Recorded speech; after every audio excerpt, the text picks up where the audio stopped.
Hey everyone, here are your daily news summaries for today.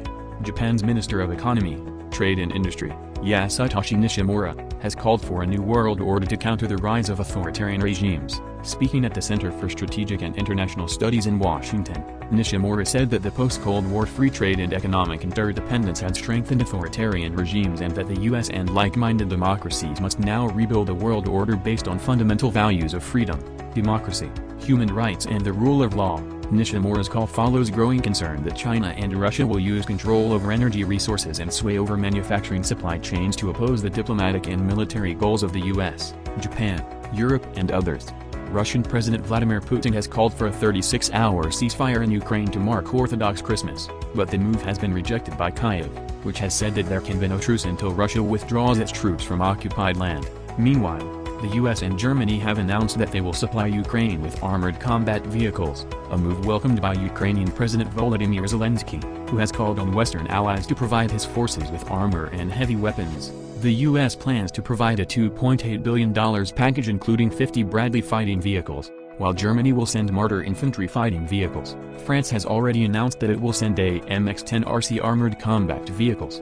Saudi Arabia has been accused of infiltrating Wikipedia and jailing 2 administrators in an effort to control content on the website. An investigation by parent company Wikimedia revealed that the Saudi government had infiltrated the highest ranks in Wikipedia's team in the region, according to rights groups Democracy for the Arab World Now and Beirut-based SMICS. The groups said one administrator had been jailed for 32 years and another for 8 years. Whistleblowers and trusted sources provided the information, which also revealed that Saudi citizens had acted or been forced to act as agents of the government. There was no immediate comment from the Saudi government or Wikimedia.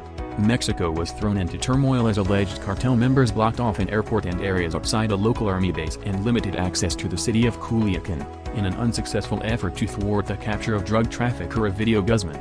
Guzman, the son of the infamous Sinaloa drug lord known as El Chapo, is wanted by the U.S. for his involvement in the cartel's activities. The chaos spurred gunfights across the state of Sinaloa ahead of President Joe Biden's scheduled 2-day visit to Mexico on Monday for bilateral talks with Mexican President Andrés Manuel López Obrador and the North American Leaders Summit with Canadian Prime Minister Justin Trudeau. Airline Aeromexico said in a statement that one of its jets had been struck by a bullet on Thursday morning as it prepared for takeoff from the Culiacan airport, and Mexico's Civil Aviation Agency said an Air Force plane in the region had also been hit with gunfire. Agreement with China's Xinjiang Central Asia Petroleum and Gas, KPIC, to extract and develop oil reserves in the north of the country.